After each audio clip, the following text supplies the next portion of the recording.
In a quiet village nestled between the whispering forests and the serene mountains, there lived an old monk named Ryu. This monk, known for his wisdom, spent most of his days in contemplation by the edge of a small yet profound pond that mirrored the sky above so perfectly. It was often difficult to tell where the water ended and the heavens began. One day, a young traveler named Keiko arrived at the village. She had traveled far, hearing tales of Ryu's wisdom, hoping to find answers that eluded her restless spirit. Keiko approached Ryu as he sat by the pond, her mind teeming with questions. "Wise monk," she started, her voice trembling a bit, "I have come in search of understanding. What is the true nature of reflection?" Ryu looked into the pond, silent, the soft ripples of the water distorting the reflections of the clouds above. Moments passed, though to Keiko, they stretched out like eternity. Just as she was about to speak again, thinking perhaps the monk had not heard her, Ryu spoke. "Look into the pond. What do you see?" he asked gently. "I see the sky, the clouds, and the tops of the tallest trees surrounding us," she replied, her gaze fixed upon the water.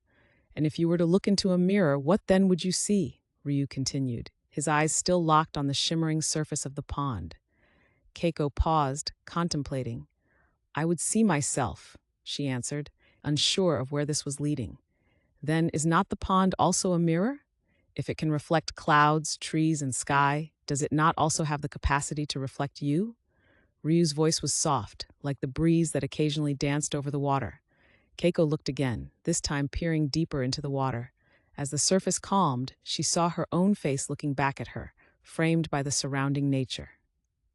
It was then she realized that the pond did not change what it reflected based on what was around it. It simply mirrored everything impartially.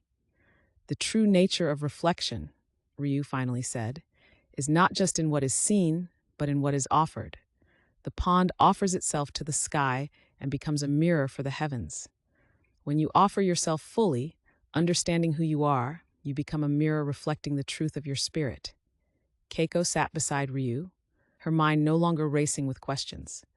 She watched the water in silence, seeing the clouds, the trees, herself, all intermingled yet distinct in the pond's reflective dance. She understood then that each reflection, whether in water or in mirrors, was true in its moment, shaped by the conditions of what was offered and what was present. As the sun began to dip below the peak of the nearest mountain, casting a golden glow that bathed everything in warm light, Keiko turned to Ryu, a serene smile playing upon her lips. "Thank you, wise monk, for showing me that to understand my reflection, I must first understand myself." With those words, she rose, bowing respectfully to Ryu, before starting her journey back to the world beyond the village, her heart lighter and her spirit clearer, understanding that, like the pond, she was both the mirror and the mirrored, interconnected in the vast web of existence.